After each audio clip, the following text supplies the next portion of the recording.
தூத்துக்குடி மாநகராட்சி மேயரும் திமுக பொதுக்குழு உறுப்பினருமான ஜெகன் பெரியசாமி தலைமையில் தூத்துக்குடி பல பகுதிகளில் தண்ணீர் பந்தல் திறந்து வைக்கப்பட்டது. இந்த நிலையில் போல்பேட்டை பகுதியில் தண்ணீர் பந்தல் திறக்கப்பட்டு அனைவருக்கும் நீர்மோர் வழங்கப்பட்டது, பதநீர் வழங்கப்பட்டது, பல்வேறு பானங்களை வழங்கினார் மேயர் ஜெகன் பெரியசாமி.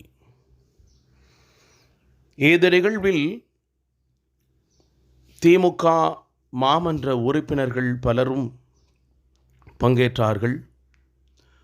திமுக பிரதிநிதிகள் பலரும் பங்கேற்றிருக்கிறார்கள்.